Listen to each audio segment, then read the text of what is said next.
Hello, everyone. This is Address the Sess. I'm going to go by both Adam Sessler and I think my new nom de plume, Nick Pissy, due to the fact that I had something happen to my eye. It's actually doing just fine, but I enjoyed wearing the eye patch so much in the last couple of days that I thought at least I would try out using it here for this as we chat about games and a bunch of other stuff. Just so everyone knows, obviously there's some of you guys down there right now. I would love to just be able to have a conversation and everything. About every 20 minutes, we're going to move you guys out to get a new group of people in there so we can just have as many diverse opinions and conversations as possible. Okay, I'm going to move myself like this. So there we go. So you can see all of my bald. Very bald go. So anyway, hopefully you're here because you know who I am. Adam Sessler, Editor-in-Chief, Executive Producer of Rev3 Games, here at Rev3 Games. I've only been here since the time of November, but I've been enjoying it thoroughly, and I seem to have been making a lot of just noise and stink. I would also like to introduce, over here, is Nick Robinson. Say hello. Hello. He will be also looking at everything that's happening on the chat side of things, because we don't want to ignore everyone who's joining us in Hangout. So every so often he'll be dropping in some questions and some maybe themes that are happening out there in the more text-based world of the internet. So it looks like that we have some people here. Is that, wearing an eye patch doesn't make it really easy to see things. So hold on, let's try this. Corey Schwartz? Uh-oh. Corey, hey, where are you coming from? Oh, hold on. Let's get your mic going. Is it can we hear you, Corey? Yeah, we're on. I can hear you. Can you hear me? I can hear you. Wonderful. So what's up, man? Not much. I'm from the Northwest Ohio area, so thank you for scheduling this with Eastern time in mind. Yeah, I learned over the years in television that a large group of people live on the East Coast, and that's why all programming is kind of based on their interest, even if it's to my deficit. So, so Corey, what's up?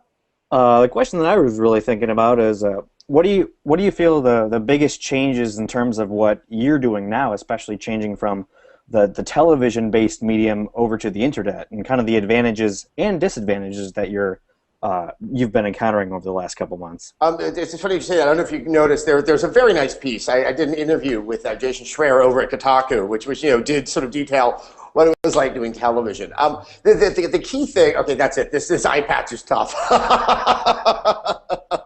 The key thing that TV gives the illusion, and I really do mean that, and maybe not back when I first started out, that you're somehow broadcasting like with the biggest megaphone in the world. And it does come with certain production niceties.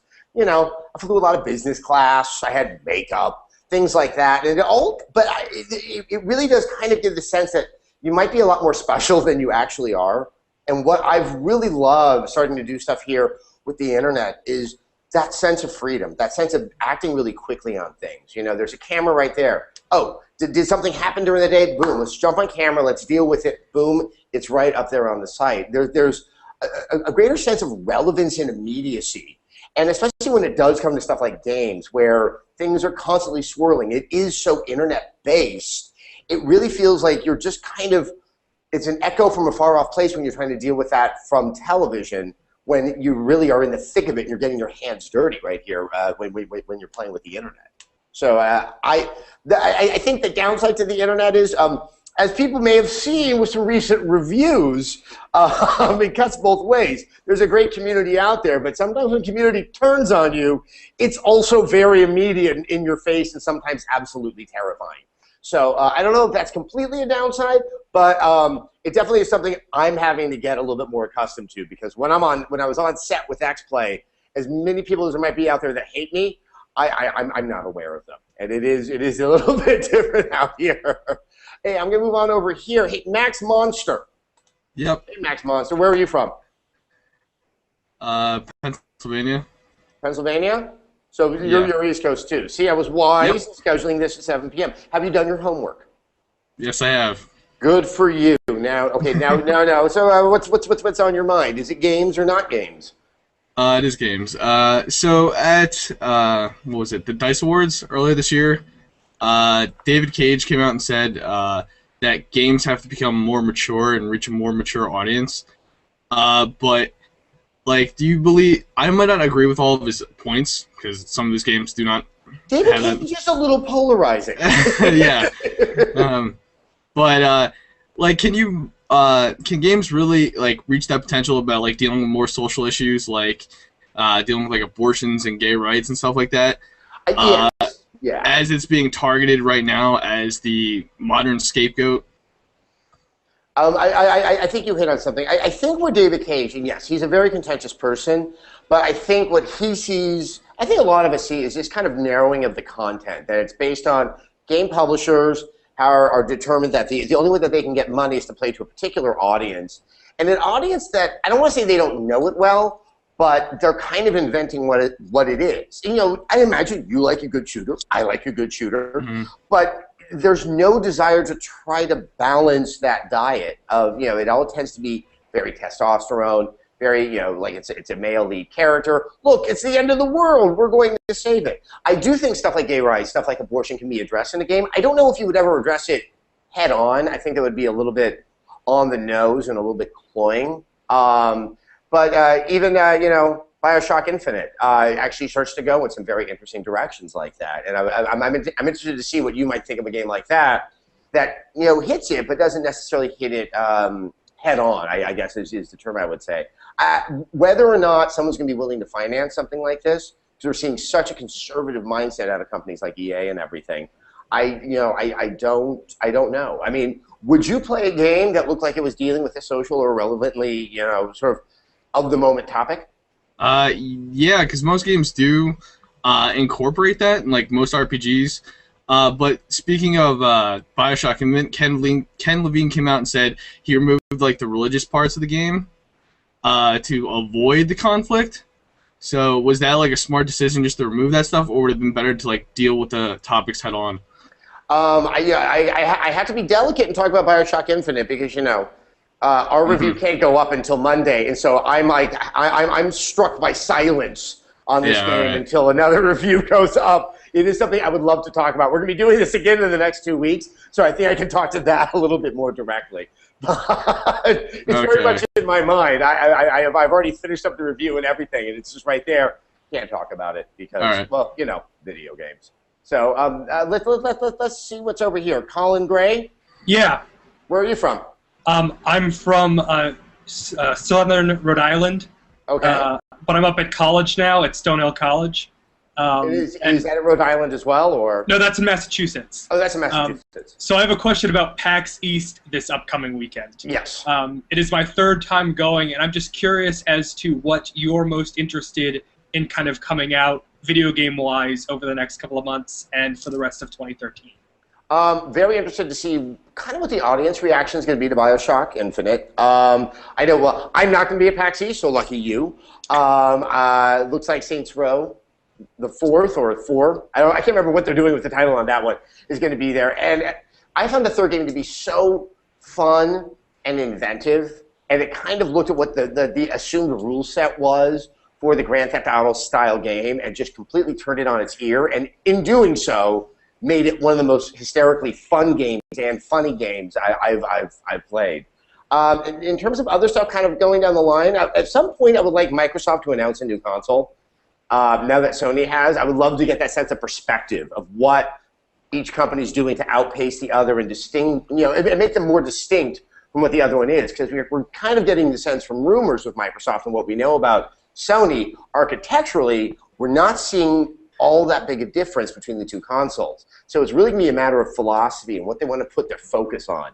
And that's really going to help determine, I think, not just how games are being made for those consoles are going to be, but stuff that's happening on the iPad, stuff that's happening on Android. You know, if the OUYA actually takes off, you know, it could also have those effects upon all these other different ways that we can play games. What do you think about an Assassin's Creed 4 game coming so soon to Assassin's Creed 3 and kind of going in a different direction? Now, are you surprised that there's a game this year, or are you surprised it's called 4? I'm not surprised there's a game this year. I knew there was going to game come out. I'm just surprised that it seems to be a new character, seems to be a new storyline, seems to... I don't know if it takes place before Assassin's Creed 3 or after. They haven't really kind of described that. Chronologically, it takes place before. It's actually... Right, but you could play as Desmond after in the future, you know what I mean? I think the unknown is Desmond in the game. Right, is he there? And, you know, what are we doing with him? My feeling is he's not.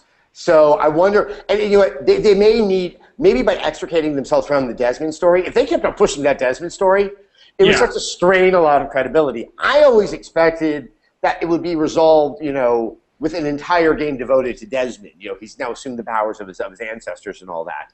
But I think that they know that by having the historical theme, there's so much that they can play with. I've never seen a very good Pirates game that wasn't made by Sid Meier. So I'm excited to just see if they can really give that sense of mystery and wonder to the pirate world. Hopefully they're using gameplay styles that are not so similar to the previous ones that there isn't that sense of fatigue. Because when you're doing a yearly game, I mean, there's a saying I like to do that: if you don't go away, I can't miss you. And so that's what I would like to think, that it's not so much like the other ones that I haven't missed, that it can really, you know, be distinct and be unique as its own game. It seems like the game can't move forward in a sense because we can't get into kind of like more gunplay because the game is primarily assassin-based. I was hoping that we'd get something with World War I with like trench knives. I think that would be kind of cool. That's a great idea. As an idea. But I don't know if that's ever going to come with this game, if they're going to focus on kind of these new mechanics in the game and less on the assassination. I mean, when you're selling a game, you need to have that hook. Like, well, now we have dogs. And everyone's like, oh my God, the game that has dogs. It becomes that talking point for the rest of the year. Sometimes it turns out to be a very good gameplay implementation, and other times it's like, oh, wow, it's dogs inside of my RPG. I think someone else just joined us here. Brandon? Brandon, where are you from? Hey, what's up? I'm currently in New York City. Cool. And what is on your mind, Brandon? I just wanted to know, as an aspiring game journalist who just got an internship as a game journalist for a website. Congratulations. Thank you. What are some tips or things like that you could offer? I think the key thing is read writing on art and entertainment that isn't just specific to games. That there tends to be, because obviously I mean, I'm not saying don't read writing about games, but there almost is kind of a self-replicating quality to it. Because it's so internet-based that, you know, you're in the habit of always kind of churning stuff out. I know what my sort of my crutches are with rhetoric, and sometimes you start to pick that up from some of your peers. You know, read stuff that's older when people had more time to sit down and write things out and come up with interesting ideas, because just focusing on the laundry list of a game, you know, what its assets are. I mean, that really is an old style of thinking that we haven't completely dispensed with. It goes back to when games were considered pieces of technology and something you could benchmark. And, you know, you would have scores that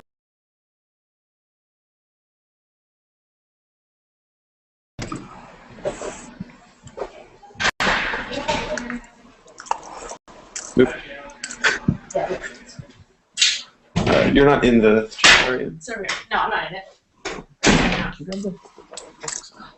We should have using this room. No, we need it.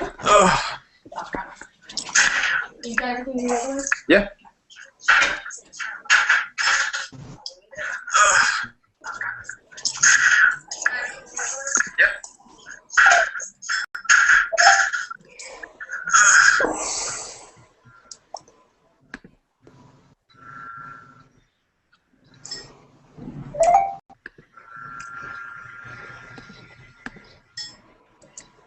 I'm just sitting in there like facing it like I'm fucking I love it. I can't wait. Can anyone hear me?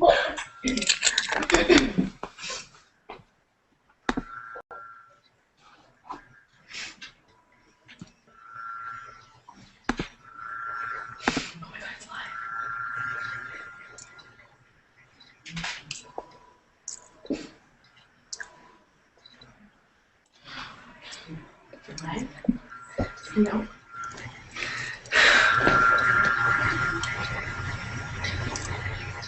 I'm live.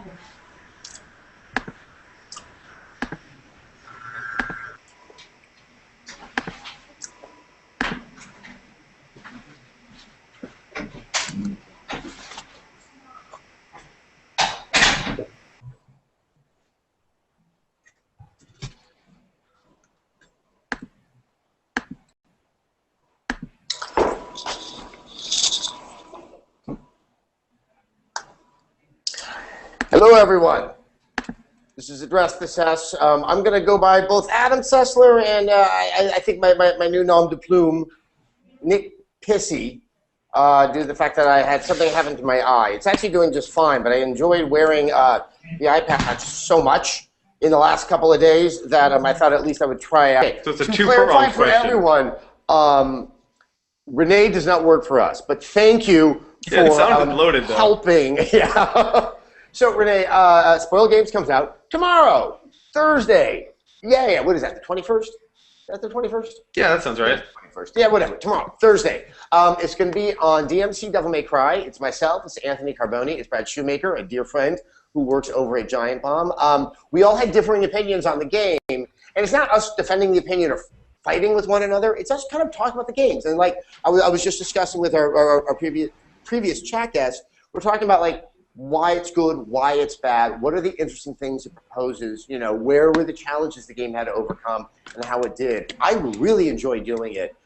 It's also nice and long. We're trying something a little bit adventurous. It's nice, chunky, and hefty, but sometimes, you know, if you want to give the game justice or give the discussion justice, you need to also afford it that kind of time. So that's tomorrow. As far as my awesomeness, I mean, my mom once said that I looked pretty good when I was leaving the house, and so I guess I'll just chalk it up with that too. Thank you very much. That's very Cool. nice. Let me know when you want to switch to a new batch of guests. Okay, we're about 20 minutes in. I think we are going to switch. I think I may not have gotten to all of you, and I would like to express my apologies for that. I'm kind of chatty. Is there anyone who wants to wave who I haven't talked to? All right, I think we're good. So Nick, if you want to kind of wipe the slate. All right. And Bye, everyone. what victims, I mean, you know, enthusiastic participants are. Goodbye, guys. Thank you so much for the questions and everything like that. Thank you very much. While I'm doing this, do you want to take another question from the chat? Yeah, why not? Let's take one from chat. Okay, Pikmin Rock 1 on YouTube wants to know, how do you react to the recent statements from Richard Garriott? I've been rather busy writing a review that no one can hear about until Monday, so I am aware. I've interviewed Garriott on many occasions, and assuming that these statements are as inflating as they are, I'm actually somewhat surprised. He could be throwing some stuff in the mix just to get a lot of attention. I want to look into that more, but it was a little bit. I don't know if that really adds a ton to the discussion. There's some very strong personalities that make video games. I think that's a very important thing. It's very healthy for the industry. But sometimes, well, we all make mistakes, and I'm guilty of that too as well. So I'm going to hold my stone before I cast that one. Sounds good. All right, I think we've got a new group of people in here. I'm going to start turning them on slowly. All right, let's turn them on. In a non-metaphorical way. Completely. Clinton. Let's turn them on. Clinton, hello there. Adam, how you doing? I'm doing well. Thank you for asking. Where are you contacting from? I am actually in Southern Ohio, so I'm kind of excited to see another Ohioan. Yeah, look, I mean, look, what the largest urban centers of any one state. So I think it kind of should be that surprising with that many Ohioans. Cold? I assume it's cold. Yeah. Well, I'm used to like 70 to 80 degree weather, and I'm just cold-natured by. Really? Anyways. Yeah. Oh, I mean, that's my problem. I'm from California, and yeah, just going out to New York for the PlayStation 4 announcement. I mean, you could cut glass with my nipples. I mean, just so it was really bad. Anyway, well, what you thinking about? Well, I'm actually in a college here in Southern Ohio that has a major for video game development, and I'm kind of curious about your thoughts on the OUYA and indie development in general, and where that would be going probably in the next 5 to 7 years. So actually, I have very divergent opinions on the OUYA and indie development. I'll start with indie development. I think it's great. It is probably the healthiest thing that has happened. And you know what? I'll just say this. It is actually a point of regret on my part that I personally don't get to cover as many. I'm really hoping that once we're out of this first quarter that had an obscene number of major releases, most of which I didn't care for, that that will finally give me the time to kind of get out there and check out some stuff. I'm really interested in getting more shows up on Red3 Games that are about indie games, because that's where the interesting ideas are happening. And also, I think there's a huge responsibility on the part of the press to help guide people to where those games are. The biggest challenge that is facing indie games is the curation. You can't rely upon the iTunes store. You know, it's the stuff that's filtering to the top is not necessarily the best stuff, and there's good stuff out there that I know is getting lost in the mix. And this is a point of concern. Oh, hello, doggy. But I really, and I was very excited to see what Sony did with the PlayStation 4 in bringing out Jonathan Blow, who, granted, his independent status is by definition only. He's not kind of what we think of an indie game developer anymore, who's like kind of struggling, working with their friends over Skype. But once again, by bringing him out, it was quite symbolic of their willingness to embrace something that has been very challenging for Microsoft with their very expensive barrier to entry. As far as the OUYA, I think that kind of works, in my mind, contrary to what indie games are doing, where they should be as available as possible. That's why I like the idea that, I mean, a lot of people now have an iOS device. Many people have a Windows-based PC that can get something like Steam. The minute you kind of start to confuse the market and you have this new thing, this gadget that you have to purchase to get access to a lot of games. Granted, some of these games will be available on phones. You're narrowing that audience. If they can take that tech and license it to a Samsung, put it into a TV, so it's like a Trojan horse. I've inadvertently also bought myself a console that can play Android games. That's where you start to get a little bit more of the universality. I know there's a lot of excitement over the open source nature and like kind of sticking it to the man that OUYA represents. I still believe in that idea. I don't know if that is the right device or if this is the right time to try to disrupt the market. I mean, granted, we're all going to get a better sense of it very, very, very soon, but I am reserving a lot of judgment when it comes to that. All right? All right. Thank you so much. Oh, dude, my pleasure, my pleasure. Let's see who's over here. Jared Kernop. Hello there, Jared. Hello, Adam. Where are you, Jared? I'm in Jacksonville, Florida. Hey, finally, someone where there's a little bit of sun, right? No, it's raining right now. It's freezing as well. Yeah, it's cold here too. All right, well, that's why you're indoors. That's why we play games. What's on your mind? I've got a couple questions for you. I've been a huge fan of you since early G4, watched you on GameSpot TV and all that. Wow, and, I wasn't a fan of me until later G4, and then I quickly got over it. So I tip my hat to your endurance. All right, first question. If you could see a genre basically reemerge, which would it be?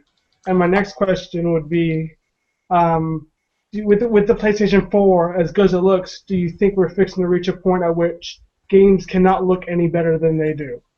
All right, I'll take the first one, which was I just blanked on it. Excuse me, pardon me for that. Oh, a genre that comes back. Well, I would love to see, and I think this can't happen because because you know about the existing Kickstarters, is kind of the isometric RPG.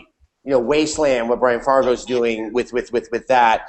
I used to love to play those. Like the old Baldur's Gate. I think those are great, and they make sense on a tablet device.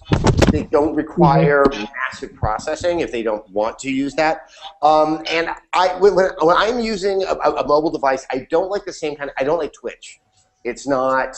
I tend to want to kind of be in a relaxed state.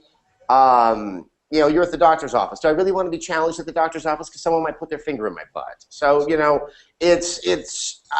like the idea of something that's a little more turn-based, a little bit more kind of nuanced and slow. I really love those games. I think that with hopefully the success of Wasteland, that we might see that. In terms of graphics getting any better, it's interesting because we are seeing kind of diminishing returns in terms of the fidelity and the clarity, but what I hope with what the graphic potential of the new consoles can do is that we start to see games that are less realistic.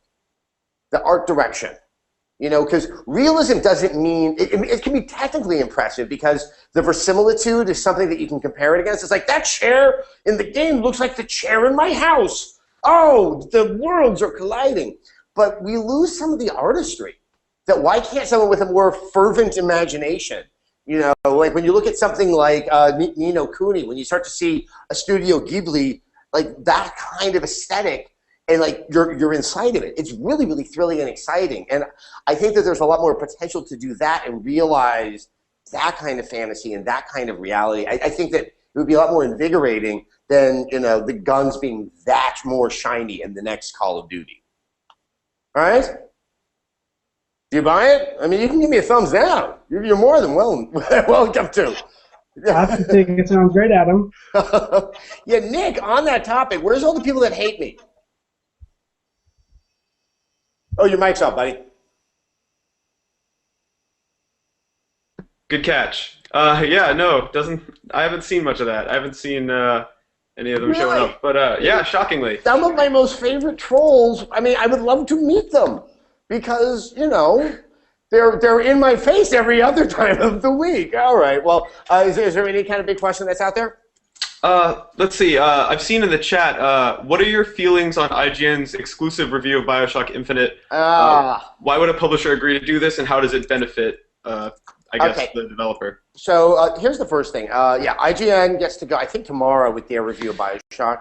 And I know that, you know, as what happens with a lot of outlets that decide to do exclusive reviews, there's always this suspicion if it's a legitimate review, if there's favoritism, something like that. I have every confidence that everything is ethical in terms of this review over at IGN. The second half of that question, what is 2K thinking about this, is baffling to me. The marketing for BioShock Infinite has been pervasive. Why they would think that having one outlet do a review and have it sit out there for 4 days is going to be doing them any favors is just kind of mind-boggling. And I'll be honest, I'm frustrated on a business level. It's a very, very big game. I'm looking forward to talking about it. I have my opinion formed already, and I will have to somehow gag myself for the next 4 days with everybody else until then. And I think the thing is, when it comes to this exclusive, I get an exclusive preview. It's just kind of like I've given someone something that no one else has, and so by default, only they can report on it. With the exclusive review, there's just something so artificial about it that you're trying to game the system. I mean, it's really just kind of a craven act of marketing that I really find embarrassing because you do not see this happen on this level with movies, with books, and with things like that out there. It really, once again, helps identify games as something that can't get its act together and wants to behave differently. And I'm going to be honest, doesn't think much of its audience. I mean, what does it say of 2K with their game if they don't think that people out there who are interested if it's good or not can handle a multitude of opinions? It almost looks like they aren't confident in their game. I'm not going to say if they're right or wrong on that, but I think it's an embarrassing decision on their part. And it, once again, is just so indicative of how the game industry needs to grow up. Act like big boys. You made your game, you put it out there, you see what happens. Stand behind your product. Like I said, I don't hold anything against IGN taking this opportunity. I will say that at Rev3 Games, because of my past experiences, I don't want to touch exclusive reviews. They just don't make me feel good. And it's frustrating because there's so many things I want to say about the game, and it really doesn't. It's just really kind of ridiculous. I'm going to sit there on my hands with my thumb on my butt. While I have, you know, I could just as easily go out there and articulate it because I'm actually respecting the agreement that I signed with 2K.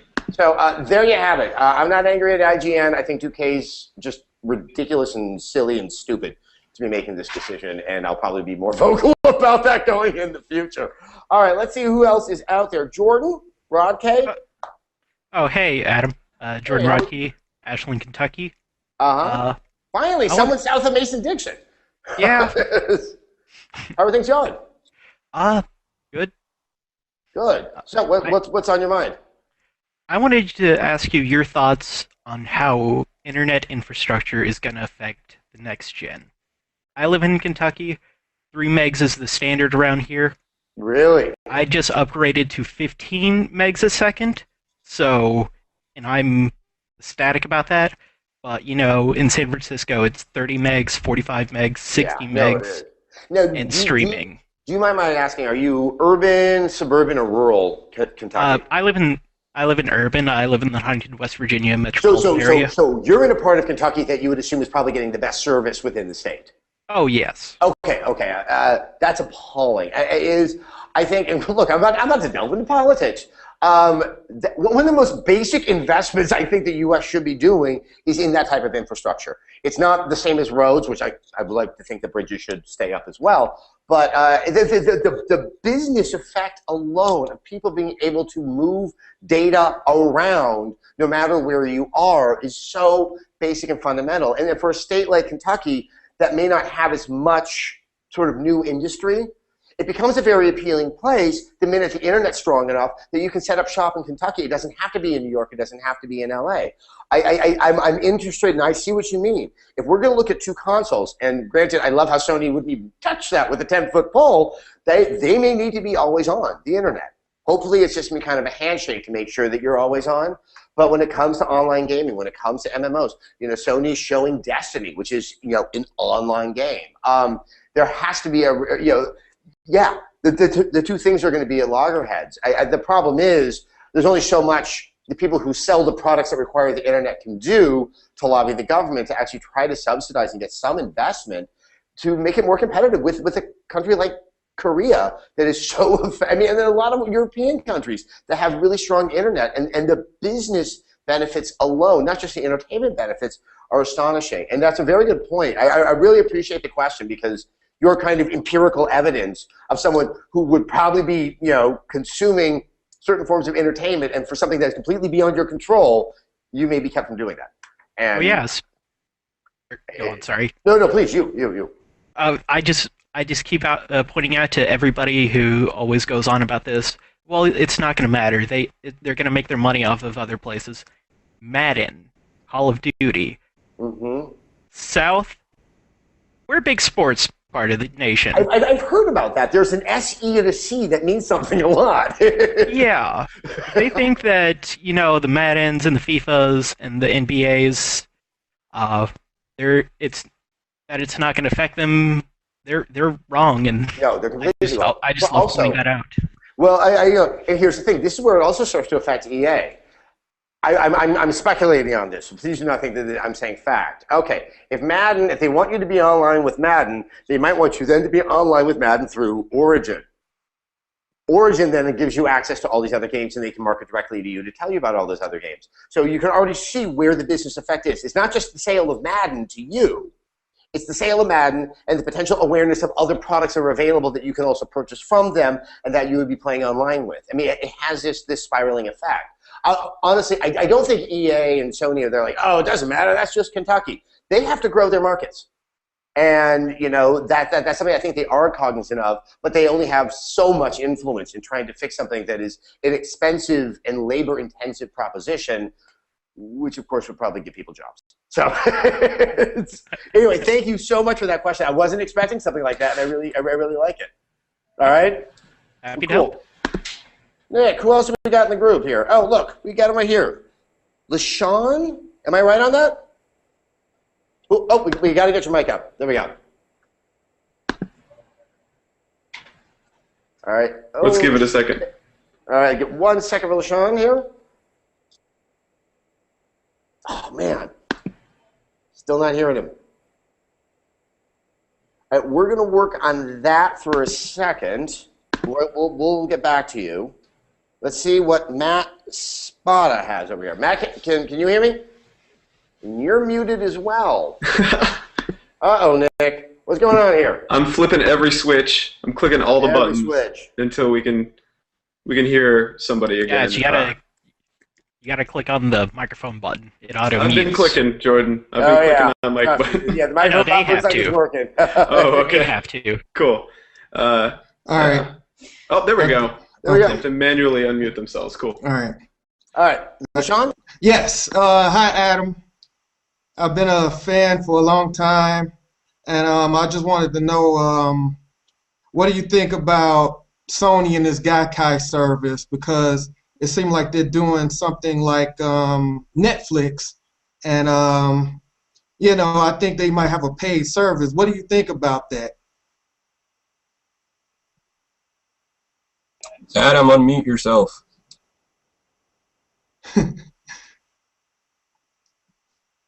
Yeah, There, can you hear me? Yes. I think someone muted me. I don't know what happened. Anyway, so there we go. I do think there's going to be a pay service with Sony for PSN. I think it's only fair. It works fine for Microsoft. They're clearly doing something far more ambitious that's very expensive. They're going to need to have to underwrite that in some way. I really want this Gaikai thing to work because it's a really great idea, but it was a little bit disappointing to hear how cool the idea was at the PlayStation 4 announcement, but then not get to see it in action, see those ideas applied inside of those games. The idea that I could go into someone else's game and start playing it for them, I love that, because that whole problem I had with God of War Ascension when I couldn't get through the damn Trial of Archimedes, that would have solved my problem immediately. But more than that, the entire catalog of games that have been on the PlayStation platforms becomes available. Now, do you remember the service OnLive? Yes. Right, so they were trying to do that, and it worked. Yeah. It didn't work beautifully, and so that's the other hump that, and I hope Sony understands this. When people start paying for a service, assuming that we have to, they also need to deliver it, and it has to work. So all of their little foibles they've had during the PlayStation 3, with the clock suddenly turning off, with the hacking that's happening. Granted, that was probably somewhat beyond their control. They really need to be able to provide a consistent and quality service that is worth what their dollar is. But I think if they do that and they make these, and they don't roll this out too much over time, because that was the other disappointing thing to hear, that it's not launching with all of this. If they can have that immediately available, I think it's going to look very appealing, and I think it really is going to help distinguish them and fix what has been a huge problem for Sony, which is their online infrastructure. All right? All right. Thank you. Thank you so much, man. Thank you so much. All right, Nick, there's Matt. Yeah, let's give Matt one more try. Matt. Sorry about that, guys. Oh, don't worry. Don't worry at all. Baltimore, Maryland, been a big fan of you for a long time, Adam, when you had hair on your head. And you know what? There was so much less than you think there was. It was like, I was doing kind of the comb over. So if I put enough together in one place, it would look like a full strand of hair. What are you thinking about? As someone that, well, first off today, I just finished God of War. Mm-hmm. And as somebody that's going to be 33 this year, I'm finding that the amount of violence that has been in games lately is really starting to get to me a little bit. The whole, okay, let's just curb stomp someone because, hey, look at all those entrails. Isn't that great? I'm just wondering, do you ever get the feeling, as you're somebody who's a little bit older in video games, do you ever get tired of the violence? Does it ever get too much? It's interesting. Obviously, someone finally brought in all the fury I caused 2 weeks ago, which was the curb stomping or the boot stomping, the face stomping of the Fury in God of War Ascension, and then the Bros Before Hose trophy. Well, it's not just that. I mean, God of War since the beginning has been all about curb stomping. No, yeah, and obviously it kind of indulges in that. There is kind of a literary precedent. You know, there were the Jacobean revenge fantasies or dramas like of John Webster, the Duchess of Malfi. Here, a little bit of history. So the same stages where Shakespearean plays were performed, they didn't just do plays. Well, not just Globe, yeah, but there were other theaters around. At other times, they would have blood fights. They would have a dog and a bear fight each other. And those were incredibly popular, far more popular than the plays. And so as kind of an economic reality, you started to see other plays. The most popular of the era was called the Spanish tragedy, which are obscenely violent because they needed to give the audience something to compete with the kind of visceral and guttural satisfaction of seeing a bear tear apart a dog, which really does sound like a terrible, terrible idea. And so, I mean, there is a long-standing kind of Grand Guignol tradition, but once again, the way that they show that kind of violence, they have buckets of pig blood and they just kind of dumped it on each other. There is kind of the way where we've been able to use technology to so fully realize that violence. I think the thing is the violence isn't inherently wrong, but when it starts to feel really juvenile, when it feels like you're waving it in someone's face just to kind of show off about how extreme you can be, I agree. I start to be like, great, that it doesn't appeal to me, but I do think that there really is a tradition of violence having a role inside of narrative and of games kind of offering experiences that you should not practice in the real world. But yeah, there are times where I walked away from a game feeling a little bit embarrassed, not just because of the violent content, but just kind of the attitudes or what I feel like that they're purveying is like, ooh, look at the cool hero. When you think the game is expecting of you to think something's awesome, you're going to high-five your buddy and you don't like it, it is a little bit tough. And there is a point where I would like to just see more variety. I don't mind the violent game, but the thing is so many games are violent. And it just shows such a paucity of imagination. And it really just kind of highlights the fact that we're just making the same thing over and over and over again with those instances of The Walking Dead or Journey, which are just kind of these rare shining lights. I wish they weren't as rare, that they should live right alongside all this other entertainment. I think you would probably find it more satisfying, and I know I would as well. Oh, yes. And I do have one other quick question for you. This morning, after reading your fantastic article on Kotaku, there was another... I didn't write that. That was Jason. But yeah, I know. Well, after reading that article, there was also something over on VG Leaks about the Durango being... installing to the hard drive being required, blocking used games. And it seems like more and more we hear that, now, yes, Microsoft hasn't announced anything yet, but it sounds like that is the direction they are going to please the publishers. Are they shooting themselves in both feet with this? It's true. If it's true. And the other thing is, look, the fact that the blocking of used games thing won't go away does make me think that I don't know if it'll be in the final thing. When they make the announcement, it's been considered, and I think Sony was considering it as well. The PR. Well, Sony has that patent for blocking the used game discs. Right. Whether or not they're going to exercise it, it sounds like Sony is not going to move in that direction. I think they would really, really hurt the market by doing that. Microsoft. I think the biggest risk involving Microsoft is that they have done so well, especially in the U.S. with the Xbox 360.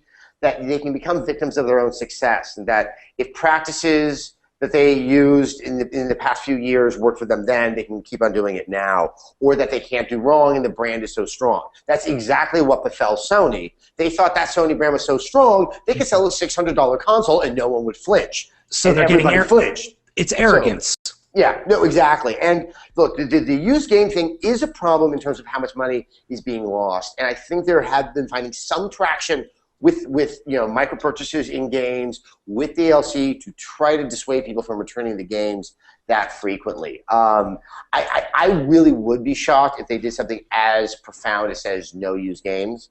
I just don't know how they announce that to the audience. That's how are they going to get around the right of first sale? That's what I want to know.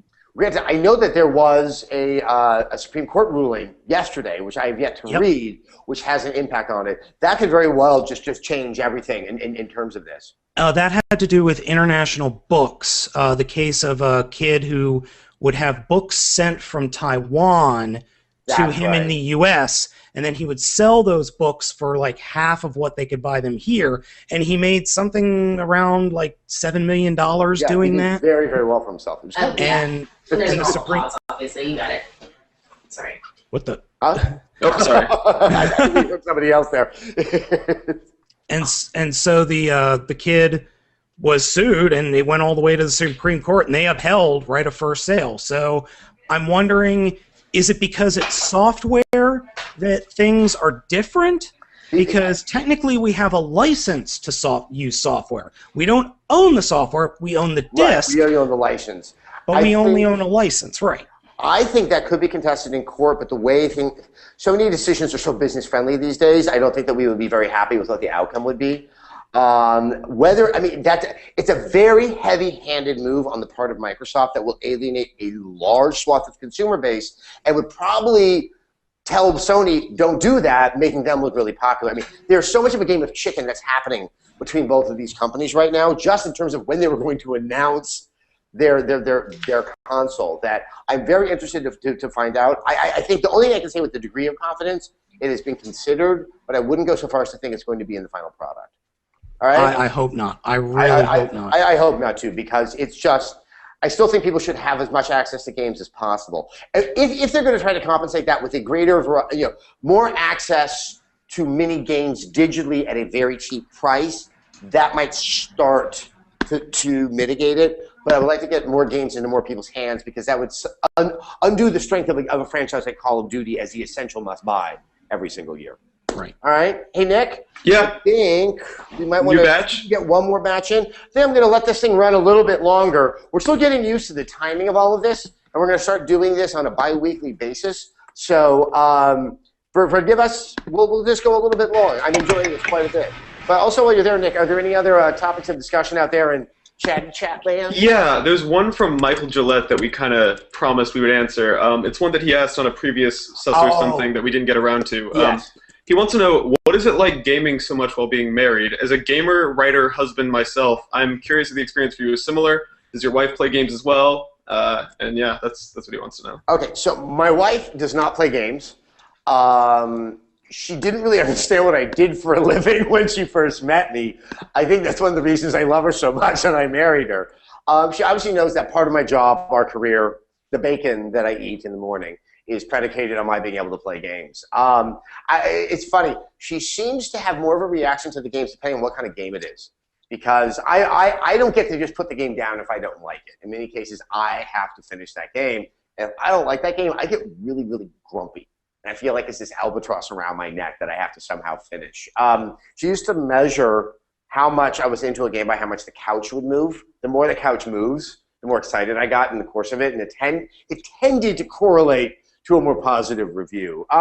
It is something that's been really tough for the past quarter because so many games have been coming out that I feel guilty, that I feel like I'm not giving her as much time and attention. And I would like to be spending time with her. And that sometimes if I'm in the middle of the game and I'm trying to break out of it and talk to her, she can see that I'm preoccupied. And it makes me feel terrible. But it is something that's a challenge. And I think that I would like to think the publishers are becoming more aware that as the average age of the gamer is skewing older, that they need to be a little bit more thoughtful and sensitive in designing the games to help facilitate a lifestyle that doesn't give you 8 hours nonstop to be able to sit down and just kind of indulge in something. But yeah, it is an ever-evolving lesson on my part about how to stay married and play games. And I will keep you updated, as I hope you do as well. All right, who do we got in here? All right, Andrew Kolensky, am I right? Close enough. There's rarely anyone is ever dead on. Well, the text is so small. So how's it going? First off, I'm Daytona Beach, Florida. Been a big fan of yours since long back with Tech TV and Wii back there. And also the quality and the integrity of your gaming journalism is what, with so many websites where you find out that this person was paid by this company to review this game, and you're always, dead on. Also with a lot of your reviews. My main question is, I'm in the same gaming age bracket as you. Okay. And you mean the old bracket? Yes, the old gamers that remember Infocom and Zork and stuff like that. And I'm curious. A lot of people don't like the whole Kickstarter thing, but I like the fact that a lot of the developers, like Richard Garriott and the guys doing the new Wasteland and the new Shadowrun, that get ignored by the big companies like the EAs, are actually finally being able to bring out what I call quality video games again. No, it's interesting, and you kind of hit on something that I think because of our age also, and I think it's true for a lot of people out there, that we kind of have an idea of what a game is, and it has to have sort of a certain length, a certain degree of breadth. And I love some of the stuff that we're getting there on iOS and stuff, but it's a little bit faster. You kind of dip in and you dip out. And I'm very interested to see what happens. Will I sit with my iPad and play something like Wasteland for hours upon hours like I do with a console game? If I do, then I think the Kickstarter thing has justified itself, because now you have a more equitable competitor to Microsoft and to Sony, and one that probably is going to be selling games much cheaper. So I'm excited, and like I said earlier with someone else, I love the idea that the isometric RPG is coming back. Because I really have fond memories of that. And I think people will be more accepting of it who are used to proper 3D graphics because it's on a platform that you don't have the same level of expectation on. I think there's a lot of things that can make it work. I think the trick is, can the game come out on time? Can the game really offer what it's promising? And does it perform well? And if it launches strong and it makes a case for itself, I think we could be looking at a very interesting future. So, well, it's like in my mind, like I like the games like the Dead Space games that, yes, they take like they're $60 and they take 10 hours to finish, but it's like in my mind, I remember the games like, you know, Ultima 3 where it was like it was $40, $50, but it literally would take you 6 months to finish this game. They were so not economically minded back then. They're like, yeah, we'll just sell him a $60 game that he can play for the rest of his life. That will never come back and bite us in the ass. I'd like to see that aspect happen as well. They might be a little more cognizant of it this time around. Anyway, thank you so much. All right. Nice meeting you. We got Les Abernathy. Hey, Les. Hey. Where are you from? Montgomery, Alabama.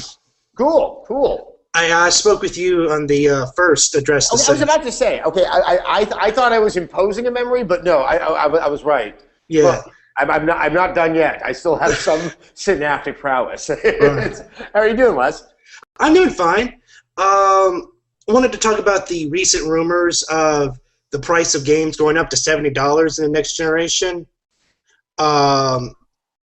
Assuming there's any validity to the rumors, do you think it's risky for the major companies to raise the price of games when it's already considered risky to be releasing expensive new consoles? That's an interesting point. That if you're asking people to come in, I'm going to guess we're going to be looking at the consoles costing probably low-end $400. Or at least I think the PS4 is going to come in at $400. I'm hearing some stories about what Microsoft might be doing, and there might be some degree of subsidization. Once again, just a rumor. I think you actually, that question hits on what I think is an overall problem with game pricing, period. This idea that all games are hitting this $60, this fixed pricing model, is just stupid. And one of the reasons why we get crappy multiplayer that we never wanted in the first place is because of that pricing model. That why not just have a nice, elegant, single-player experience that's 10 to 12 hours, sell it at 40? Or why not have Skyrim that offers an obscene amount of game that they could justify a $100 price tag? And so, yes, if they raise the prices on games to 70 and do it across the board, I think that would have a horrible effect in terms of all of the just kind of garbage and stretch that you get in so many games just to justify a pointless length. Or like, hey, look, I'm going to go hunt more animals and get points because there's a trophy attached to it. I think it undermines the design, and the developers have pressure on them to kind of have these justifications for the price. Whereas why not make the game and then decide on what it can be sold at to be able to get that return? So, Les, thank you. And thank you for returning. Quite all right. I always enjoy listening to you. Thank you so much. Thank you so much. All right, who we got over here? I think we got William David. Yes. Hey, William, how are you doing?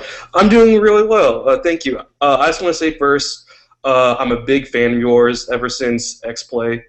You're probably the reason I'm as much of a gamer as I am now. Is that a good thing? My bank account probably says no, but I'd say yes. But yeah, I just remember seeing X-Play. I think I was in middle school when I saw my first episode over at a friend's house, and I just found it like hilarious. And then right after that, it was like always after school, just flip on G4, watch X-Play, and I followed you ever since then. So thank you so much, man. Thank you so much. Well, I'm glad you followed all the way over to Red 3 Games. Yeah. Because I'm gonna just keep doing this here until like my fingers fall off. Which may be soon, so enjoy the moment. So. Well, I love your work, so. Yeah. So, what's on your mind? My main question right now is, what do you think about this Steam box that Valve's, I guess, considering releasing, or there's hints of them saying that they want to release one? It's primarily being a console gamer, it kind of like intrigues me to have basically just a PC the size of a console, and then basically have Steam, which I always see like on the internet, they have like all these crazy sales. I'm wondering what you think, like the influence they could have on the console market in general if they had it, and just what your thoughts about it. Yeah, I mean, I think something might be happening over at Valve. I guess in so much of the discussion of the Steam box that we've kind of collectively decided on what it is, and Valve hasn't even acknowledged that it exists. And so I'm trying to allow for the fact that they might be doing something, or something different might be out there. There's that very small, very impressive-looking PC. Was it the XI3? I think that's like the Piston or what's yeah, which now is not affiliated with Steam. But I guess the thing is, if you look at what that is, why would that be all that different than what if the Steambox is what it is, then why can't you just buy one of these new compact designer PCs and do it? So I would like to think that maybe there's something that's slightly more interesting. The idea that they're bringing on the PC games. I mean, they have such a massive library of games. It really could change things. I think what's most important is that they work on a UI that is elegant, is efficient, and as easy as what a console does. I actually really like playing games on the PC, and I love this kind of new renaissance of games for console that's also available on the PC, but it looks a lot better. And I kind of like the intimate way of playing on the PC. I think Steam could do it. I have more confidence in Valve pulling this off than the OUYA because it is such a known commodity. Everyone knows who Valve is, or they're very well known, they're very trusted, they already have a very strong legacy with what they pulled off with Steam. It really could shake things up. I think the problem is, and myself included, that we're imposing kind of the way consoles are rolled out and they work onto what we think Steam is doing. And as they're a company that always undermines expectations and does something that's a little bit different. That I'm excited to find out if there's something going on, but I'm just hesitant to just guess from my vantage point about what it is. So I hope that sounds just all like tantalizing and anything, but they're kind of, what was it that Churchill said about Stalin? They're an enigma wrapped in a riddle, dipped in garlic. I can't remember exactly, but yeah, that's why I love Valve, and that's why I don't feel I can be that emphatic about what is going to be going on, but it will raise a lot of eyebrows. I think that's for certain. Yeah, I'm just curious about what they're doing over there because other than Dota 2, I don't know what they're doing. Like we haven't seen anything about Half-Life for like 7 years. They're since episode 2. About not saying anything. One of the most impressive aspects of Valve is they just keep their mouth shut. It's absolutely amazing. Nothing leaks out of there. I don't hear stories. That is not to be meant that they're not doing anything. They just have their own very unique and highly successful way of pulling it off. So never lose hope that there's no Half-Life 3. It's just probably, one day maybe a stork will just drop it on your doorstep. That's how wonderfully odd and curious they look. My theory about it is if they do announce like a Steam box, there might be like a beta for Half-Life 3 or something like that, and then it's just they sell like hotcakes as soon as that's the thing. They have the reason to. I mean, they have one of the best reasons in the world if it was unique. I don't know if that's the best business plan. If it's only be available on the Steam box because they have Steam and it's a very important platform to them. But if they have, I'm not saying that. I'm saying it's like early access to people who purchase the Steam box. I mean, look, it's quite possible. Like I said, I hate to speculate about Valve because I will always eat my words when it comes to them. But anyway, dude, thank you so much. Well, thank you. All right, I think we can do maybe one or two more. Let's see. Trey, are you there? Maybe not. Oh, there he is. Trey. Hi. Hey, what's up, man? Yeah, big fan of yours. Thank you. I had a question about this new Phantom Pain coming out with Joachim. Do you think that's a publicity stunt by Kojima? Everything from Kojima is a publicity stunt by Kojima. I'm kind of enjoying this strange new meta existence that he's engaging in. I don't think it's just, I mean, look, I think that, the Phantom Pain exists, and if they turn it into Metal Gear Solid 5, wouldn't be surprised,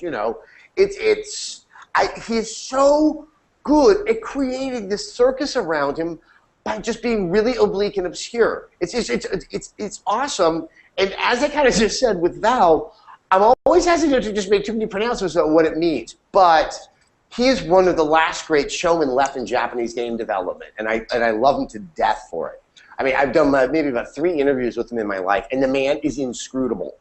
I sat next to him on a plane flying back from Germany. I had drinks with him the night before. We were in the same bar. He has no memory of who I was. Not because of the drinks. I just think he just chose not to acknowledge me. And, like I said, I'm not going to say, like, okay, does this mean this is this? But for all the goofiness and silliness of what Kojima is doing, at least in his head, there was something very particular about how it's happening and how it's rolling out. It's fun because, back in the 60s, people would just get all obsessed about the lyrics of Beatles songs, and that's why they did the Onion song, because people thought there was a meaning that there wasn't there. I think with Kojima, there is a meaning in his head, And it's just kind of fun to just figure out if you'll ever even get within like a mile of what his intent is with some of his antics. Do you think? Do you think there's more? Do you think there's more criticism towards the Metal Gear Solid series by North American players, or do you think there's more criticism in, say, other countries? I don't even know how much they're played anymore in Japan. Is it criticism? I think people just love to get obsessed about it, and I think that because he's not, he doesn't just let you know what's going on, that it pushes some people away. I have huge issues with the Metal Gear games, but at the same time, I don't think I want him to do them any differently. So it is kind of an odd thing. I love him the way he is. I'm just going to stand back and like it or not like it. So he is a force of nature all the time. That Hideo Kojima. Do you believe Japanese games are getting better, or do you think they're going to take after American? This is some degree of speculation, but because so many of these Japanese game designers, I'm going to remove Kojima from it. So please don't kind of think that he's part of my broad strokes I'm about to paint. But because that's really where the modern game industry was born, in the time of Nintendo, that there are people who have done so well for their companies and they're so heavily indulged that they really have this insular thinking. There are so many games that they're doing some things right, and they just can't make it all right. I think Dead Rising is an excellent example of that. And that there's almost kind of pathological adherence to certain forms of game design that are old, and why can't they be undone? Why can't they be reinvented? There just doesn't seem to be a level of experimentation. There seems to be a lot of glossy coats of paint, but there doesn't seem to be any interest in trying to explore what design differences can be found in Japanese games. I think it's really unfortunate because that does add to the sense of sameness in a lot of the games that we're getting because they're coming out of North America with a slight tweak that you're getting from Western Europe. I still think some of the most exciting games that are coming out, albeit sometimes they're flawed, are things that are coming out of Eastern Europe, be it Witcher or the Metro franchise. And that's what we used to look to Japan for, and it just seems to be, if not a reiteration, then kind of a sense of exhaustion. I mean, I get a lot of sense, the feeling a lot of times when I'm playing like a Resident Evil 5 or 6, that they don't feel like making the game. That it's just so pro forma, and that's why they're just doing the same game mechanics that we've already done way too many times, and that modern technology doesn't really require of the game. All right? Well, cool. I think we have time for one more. Cool. I know Tyler has been sitting there waiting patiently for a while, so let's give him some shine real Tyler, quick. I thank your patience. Thank you so much for your patience. But I am here for you now. All right. So MOBAs such as Dota 2 and League of Legends are arguably some of the most popular games on PC right now. Are they going to be implemented on consoles in some sort of way where they still keep their hyper-competitiveness without being bogged down by the controller? Yeah. Look, I know that especially League of Legends would do phenomenally well. I think the one thing is, what does Riot stand to gain by putting them on a console? Because, for all those, all the money that they're making on that game, why do they need to be giving it to Sony or to Microsoft? I think the control issue is so massive, I don't know how you get around it. But if I can take kind of a kernel of what you were talking about, those free-to-play models, I hope that they do show up on the consoles, because that will, A, demonstrate that Sony and Microsoft are aware that the landscape has changed completely, and if you wall off these new consoles to ignore the massive changes that are happening out there on the PC and the mobile market, that level of myopia really could spell their own demise. I think that there may have to be adjustments or brand new IPs that can exist on the console and outside on the PC as well, but it would be shocking to me if they're not aware of something like Dota or League of Legends and the level of popularity, the level of just commitment, and how the microtransactions, as cosmetic as they are generating a lot of revenue. They have to notice it, and hopefully they're finding a way that they can implement it without kind of undermining the spirit of it or getting so heavy-handed with trying to draw out just in like an additional purchase here and there. It's kind of it's almost like they need to practice a level of ballet, and they're more used to crunking. So I want to see how it plays out. I want it to work out. I am holding my breath on that one. All right. Does that answer your question? Anything else? No fashion tips? No, not that I can think of. All right. Good, because don't take fashion advice from me. All right, guys. Nick, I think we're done. We're going to do this again in 2 weeks, same time. I will be doing it from Austin. I'm out there for something I can't talk about. I might look a little different when you see me, and there might be a few more technical problems because I'll be all on my lonesome, which means Nick will have to be on the phone telling me how to use a computer because I'm completely inept. But I would like to thank all of you so much for coming. Spread the word. Please come back again. We're going to try to also get some themes going in the future. So if anybody out there would love to have sort of one point of discussion for the entire hour, I'm excited about that, but I definitely want to make this a community thing and talk about things that you guys are interested in, not just me, even though most everything interests me, except for, Dancing with the Stars, which shouldn't interest anybody. Anyway, guys, thank you so much. Address of Sess. I'm Adam Sessler. Let's do this again soon. Bye-bye.